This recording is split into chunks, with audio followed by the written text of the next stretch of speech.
इस लेसन में हम डिस्कस करेंगे significance of the correlation coefficient, यानी क्या इंपॉर्टेंस है, क्या अहमियत है कोरिलेशन कोएफिशिएंट जो मैंने लास्ट लेसन में आपको बताया है। आर से जो हम कैलकुलेट करते हैं उसकी क्या अहमियत है, राइट। यहाँ देखिए मैंने क्या लिखा है, वही चीज जो मैं आपको लास्ट टाइम बता चुकी हूँ कि जो कोरिलेशन कोएफिशिएंट की रेंज है वो -1 टू +1 है। +1 का क्या मीनिंग है कि स्ट्रॉन्ग लीनियर रिलेशनशिप है, और -1 का मीनिंग क्या होता है कि स्ट्रॉन्ग नेगेटिव रिलेशनशिप है। यही दो लाइंस मैंने यहाँ लिखी हैं। If there is a strong positive linear relationship between the variables, the value of r will be close to 1। यानी यहाँ मैं एक दफा आपको दोबारा बता देती हूँ।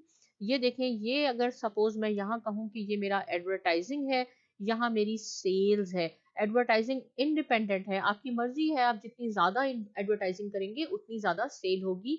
तो सेल डिपेंडेंट वेरिएबल है, एडवर्टाइजिंग इंडिपेंडेंट वेरिएबल है। इसको आप कंट्रोल कर सकते हैं इंडिपेंडेंट वेरिएबल को, जबकि डिपेंडेंट वेरिएबल को आप कंट्रोल नहीं कर सकते, ये इस पे डिपेंड करता है। अगर हम इस पे ग्राफ बनाएं कि जैसे जैसे एडवर्टाइजिंग इंक्रीज हो आपकी सेल्स भी इंक्रीज होगी, तो हमारे पास एक स्ट्रेट लाइन आएगी। और अगर ये सारे पॉइंट, ये जितने भी पॉइंट्स हैं एक लाइन पे आ गए, तो हम कहेंगे कि +1 है। इसकी कोरिलेशन आर क्या है, +1, यानी बहुत ज्यादा स्ट्रॉन्ग रिलेशन है एडवर्टाइजिंग और सेल्स में। सिमिलरली अगर हम बनाते हैं, यहाँ आपकी क्लास, आप जितनी भी एब्सेंट आपने किया वो यहाँ आएगा और ग्रेड आपका यहाँ होगा। जैसे जैसे आप क्लास मिस करेंगे आपकी एब्सेंस इंक्रीज होगी, आपका ग्रेड डिक्रीज होगा। अगर ये सारे पॉइंट इसी तरह एक लाइन पे आ जाएंगे तो हम कहते हैं कि स्ट्रॉन्ग नेगेटिव कोरिलेशन है दो वेरिएबल्स में। ये दो वेरिएबल्स हैं, ग्रेड और आपकी एब्सेंट। यहाँ सेल्स और एडवर्टाइजमेंट, ये -1 है, ये +1 है। और अगर कुछ पॉइंट आपके यहाँ यहाँ आ जाते हैं, यहाँ आ जाते हैं, एक लाइन पे नहीं आते, तो मे बी हम कह सकते हैं 0.95 स्ट्रॉन्ग है रिलेशनशिप, 0.90 एंड सो ऑन। यहाँ पे भी हम ये कह सकते हैं 0.95 है, अगर आपके कुछ पॉइंट, एक दो पॉइंट लाइन पे नहीं आएंगे। तो यही चीज बिल्कुल मैंने यहाँ लिखी है। तीसरा क्या है, when the value of R is near to 0, यानी अगर कोई रिलेशन नहीं है, जैसे मैं कहूँ एज में और वेल्थ में कोई रिलेशन नहीं है।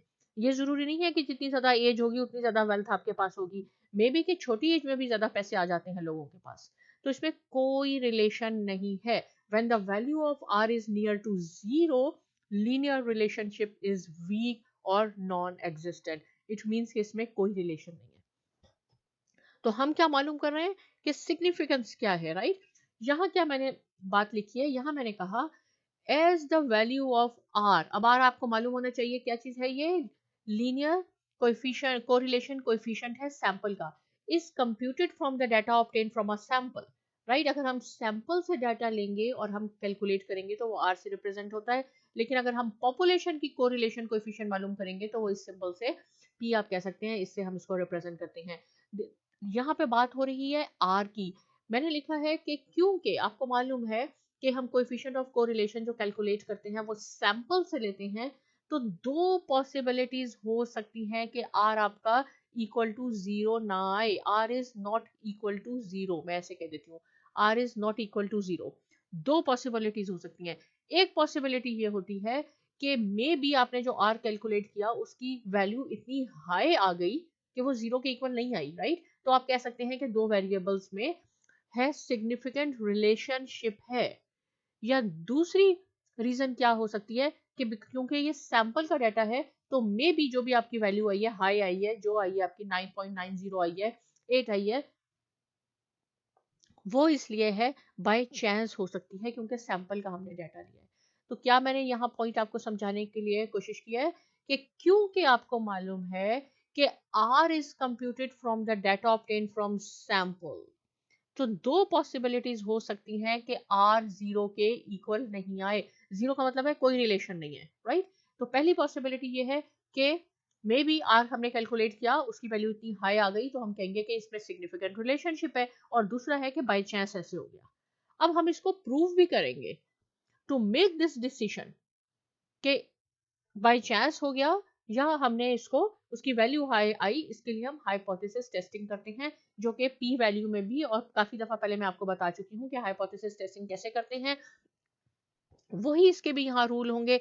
सबसे पहले हमने हाइपोथेसिस लिखना होगा, फिर हमने क्रिटिकल वैल्यू टेबल को देख के हमने क्रिटिकल वैल्यू निकालनी होगी, फिर हम यहाँ टी टेस्ट यूज करेंगे, जो मैंने आपको पहले एक लेक्चर में बताया था कि हम पी टेस्ट यूज करते हैं, यहाँ हम टी टेस्ट यूज करेंगे। पी टेस्ट से भी आप कर सकते हैं, लेकिन ये नया है इसलिए मैं आपको टी टेस्ट बताऊंगी यहाँ।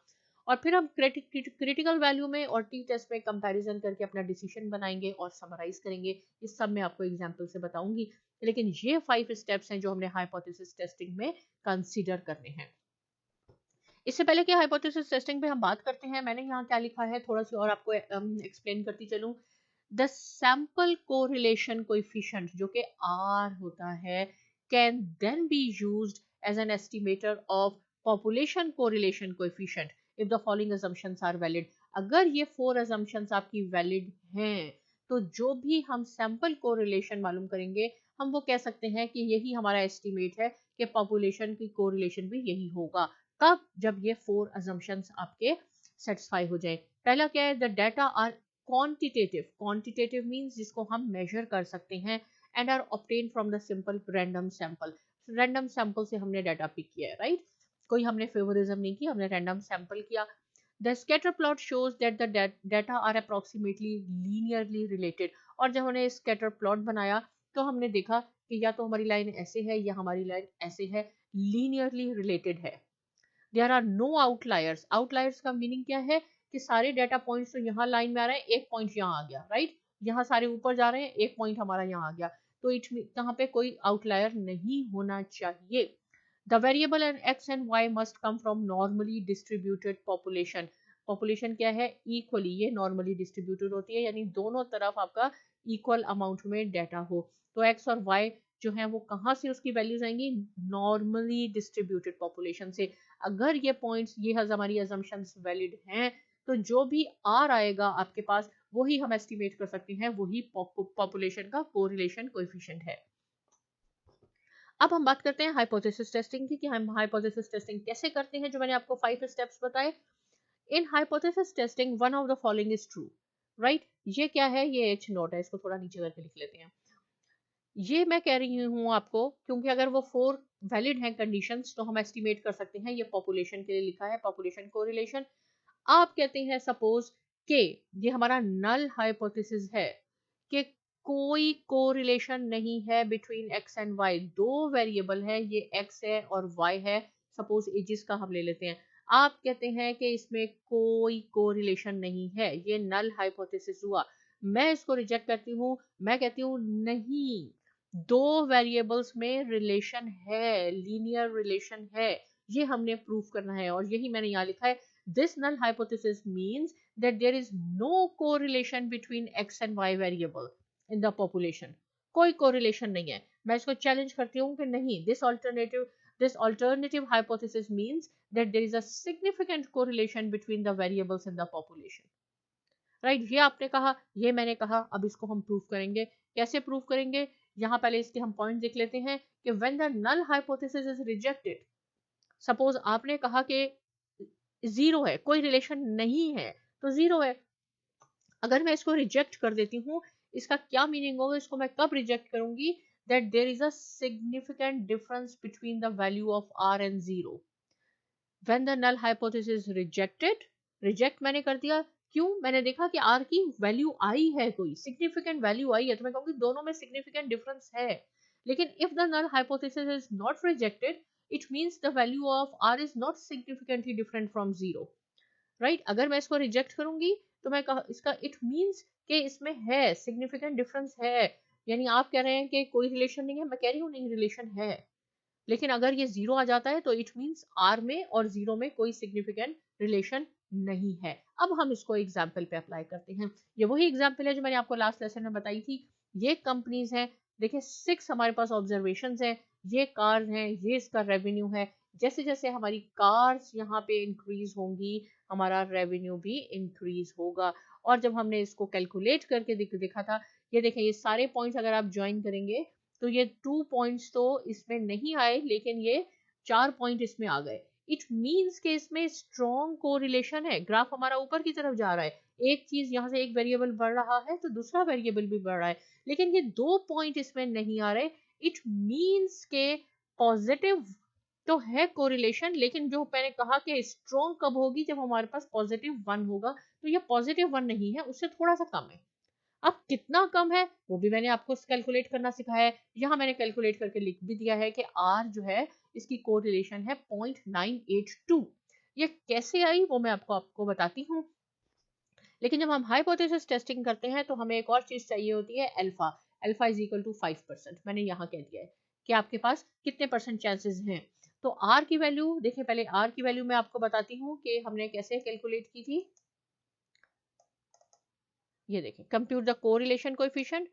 ये हमारे पास x वेरिएबल था, ये y वेरिएबल दिया गया है, आपने ये कॉलम बनाना है इन दोनों को मल्टीप्लाई करके, फिर x का स्क्वायर करें, y का स्क्वायर कर दें, और इन सब कॉलम्स को हमने ऐड किया।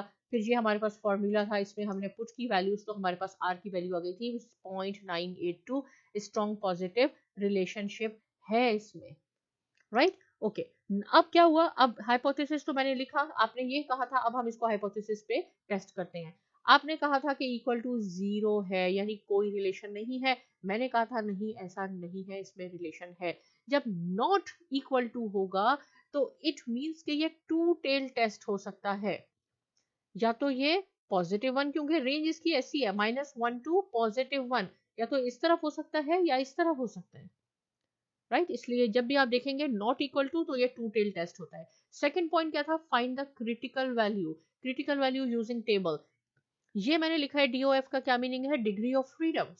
डिग्रीज ऑफ फ्रीडम कैसे होती है, टोटल नंबर ऑफ ऑब्जर्वेशन। हमारे पास 6 कंपनीज थी, ABCDEF, 6 - 2, राइट, ये होता है N-2, ये फॉर्मूला है। 6 ऑब्जर्वेशन है, -2 which is equal to 4, so degree of freedom 4 आ गई, ये डिग्री ऑफ फ्रीडम है। ये आपने लेवल ऑफ सिग्निफिकेंस, हमने ये टेबल यूज करना है, ये 4 आ गई आपके पास डिग्री ऑफ फ्रीडम।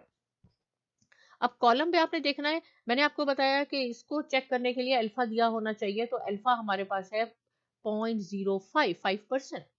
लेकिन ये टू टेल टेस्ट है, तो क्या होगा, आपने इसको 2 से डिवाइड करना है तो आ जाएगा 0.025। क्रिटिकल रीजन आपका 0.025 इधर है, 0.025 इधर है, तो अल्फा की वैल्यू ये है। आपने इसके कॉरेस्पॉन्डिंग वैल्यूज देखनी है, तो आपके पास आ जाएगी 2.766। इट मीन्स के प्लस 2.766 आपकी राइट साइड पे है, -0.2766 आपकी लेफ्ट साइड में है, क्योंकि ये नॉट इक्वल टू 0 है, ये 0 है। इट मीन ये यहाँ भी हो सकता है, 0 से बड़ा भी हो सकता है, 0 से कम भी हो सकता है। ये क्रिटिकल वैल्यू है, सेकंड स्टेप है। थर्ड स्टेप क्या है, थर्ड स्टेप में हमने टी टेस्ट करना होता है, राइट। और टी टेस्ट करने के लिए ये फॉर्मूला होता है, T is equal to R √n-2 divided by 1 minus R square. R क्या है, जो अभी हमने कोरिलेशन कोएफिशिएंट कैलकुलेट किया 0.982, 6 - 2 नंबर ऑफ ऑब्जर्वेशंस, -2 ये डिग्री ऑफ फ्रीडम बन गई, 1 माइनस R स्क्वायर। आप इसको सॉल्व कर लें, आपके पास आ जाएगा 10.4। तो देखें ये 0 है, ये हमने क्रिटिकल वैल्यू देखी थी, तो 10.4 डेफिनेटली इधर होगा, क्योंकि ये पॉजिटिव में इसका आंसर आया, नेगेटिव में नहीं आया, तो ये आपकी वैल्यू यहाँ होगी। यहाँ मैंने लिख दिया है कि ये आपका 10.4 है, सपोज क्रिटिकल रीजन में आपका आंसर आ गया। तो डिसीजन आपने क्या करना है, रिजेक्ट द नल हाइपोथेसिस। आप कह रहे थे कि 0 है, कोई रिलेशन नहीं है, राइट, तो इसको रिजेक्ट कर दें, रिलेशन है। Since the test value falls in the critical region, test value जो थी ये क्रिटिकल रीजन में अगर आ गई, यहाँ आ गई, तो इस मींस के रिजेक्ट द नल हाइपोथेसिस आपने करना है। समराइज क्या होगा फिर, there is a significant relationship between the number of cars a rental agency owns and its annual income। तो वही मैंने आपको 5 पॉइंट बताए थे कि पहले आपने हाइपोथेसिस लिखना है, उसके बाद क्रिटिकल वैल्यू आपने फाइंड आउट करनी है टेबल से, degrees of freedom, number of observation में से 2 माइनस कर दें, और अल्फा की वैल्यू देख लें। अगर नॉट इक्वल टू है तो हाफ अल्फा की वैल्यू पॉजिटिव और नेगेटिव यहाँ होगी। आपने जो कैलकुलेट करना है टी टेस्ट, उसकी जो भी वैल्यू आएगी, अगर ये 2 से देखें इससे ज्यादा आएगी, तो इट मीन्स कि ये इस तरफ जा रहा है, ये +2 है, फिर 3, फिर 4, फिर 10 यहाँ आएगा। अगर इससे कम होता है तो यहाँ आ जाता, उस वक्त हम एक्सेप्ट करते, ये यहाँ आ गया, तो reject the null hypothesis since the test value falls in the critical region. Right okay. अब एक और एग्जांपल है, ये एज और मनी की है कि उसमें रिलेशन है या नहीं है। ये हमारे पास एजेस है, ये हमारे पास नेटवर्थ है। इसको देख के जो हमने ग्राफ बनाया वही है जो लास्ट लेसन में मैंने आपको बताया था, इसमें कोई रिलेशन नहीं है। लेकिन अब हम ये बात करेंगे हाइपोथेसिस टेस्ट करके कि वाकई में हमारा ये रिजल्ट सही था या नहीं था।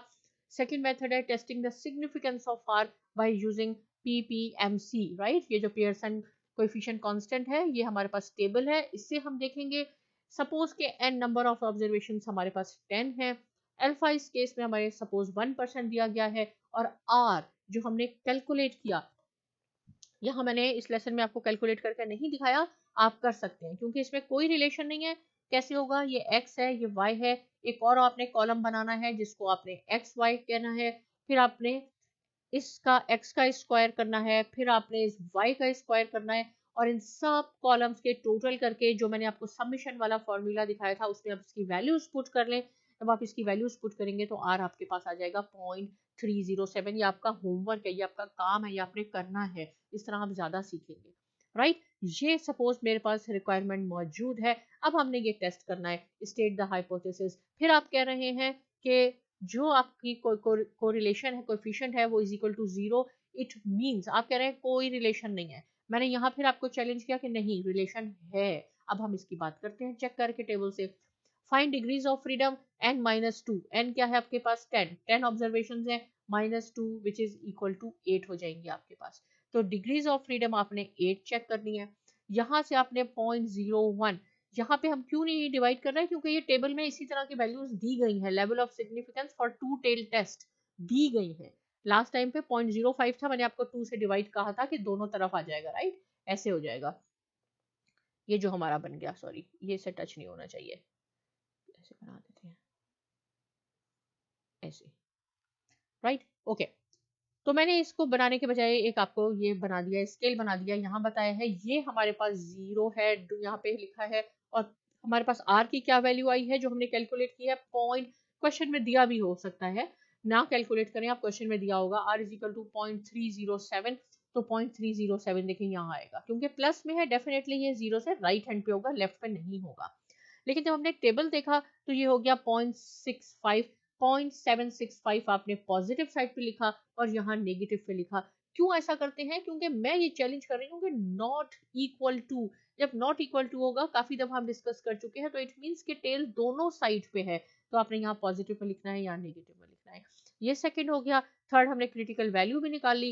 If R is less then critical value, R, ये आर है, अगर ये लेस होगा, do not reject the null hypothesis. If R is greater than critical value, reject the null hypothesis. तो हमारे पास यहाँ पे क्या है, ये आर है। तो आर क्या है हमारा, समराइज मैंने क्या किया, since 0.307 is less than 0.765, r छोटा है हमारी इस क्रिटिकल वैल्यू से, और यहाँ मैंने लिखा है if less then critical value do not reject the null hypothesis. तो नल हाइपोथेसिस को रिजेक्ट नहीं कर लें, ये एक्सेप्ट करें आप। और एक्सेप्ट आपने क्या कहा था कि इसमें कोई रिलेशन नहीं है, डू नॉट रिजेक्ट, तो वाकई में इसमें कोई रिलेशन नहीं है। एज में यहाँ पे लिखा हुआ भी है, hence there is not enough evidence to say that there is a significant linear relationship between age and wealth। linear, right। ऐसे तो है, अगर हम लाइन बनाएंगे एक आध पॉइंट तो हो जाएगा, लेकिन लीनियर का मीनिंग है स्ट्रेट लाइन। जितनी ज्यादा स्ट्रेट लाइन होगी उतना स्ट्रॉन्ग रिलेशनशिप होगा। तो यहाँ पे क्या है कि नहीं है significant linear relationship between age and wealth of the richest people in the world. यहाँ पे मैंने एक नोट बहुत इंपॉर्टेंट लिखा है कि सिग्निफिकेंस टेस्ट जब हम चेक करते हैं, आप कहते हैं इक्वल टू है यानी नहीं है, मैं कहती हूँ कि उसमें सिग्निफिकेंट डिफरेंस नहीं है। नॉर्मली हम ऐसे लिखते हैं, राइट। तो ये टू टेल टेस्ट होता है। सिग्निफिकेंस टेस्ट जो है ये टू टेल है, लेकिन ये वन टेल भी हो सकता है। They can be one tail if there is a strong positive relationship between two variables. अगर आपके सारे पॉइंट एक लाइन पे आ रहे हैं, अगर आपके सारे पॉइंट नेगेटिव में एक पॉइंट में आ रहे हैं, तो strong positive relationship, strong negative relationship है, उस वक्त ये टू टेल टेस्ट नहीं होगा, ये वन टेल टेस्ट होगा। आप कहेंगे कि नो रिलेशन है, मैं कहूंगी नहीं, उससे ग्रेटर देन है, जीरो से ग्रेटर देन है, अगर सारे पॉइंट एक पे आ रहे हैं। अगर सारे पॉइंट आपके नेगेटिव स्ट्रॉन्ग कोरिलेशन है, आप कहेंगे कि कोई रिलेशन नहीं है, मैं कहूँगी कि नहीं रिलेशन है, तो हम यहाँ पे लेस देन यानी वन टेल टेस्ट यूज करेंगे। बट नॉर्मली बहुत कम ऐसे होता है कि +1 हो और -1 हो। -9.8 -9.5 +8.0 हो सकता है, इसलिए हम normally not equal to two tail use करते हैं। तो मुझे उम्मीद है कि आपको ये समझ में आ गया होगा सिग्निफिकेंस ऑफ कोरिलेशन। इससे रिलेटेड कोई क्वेश्चन है आप पूछिए, प्रैक्टिस जरूर कीजिए क्योंकि प्रैक्टिस नहीं करेंगे तो आप नहीं सीखेंगे। साइमा एकेडमी को सब्सक्राइब कीजिए और बहुत शुक्रिया।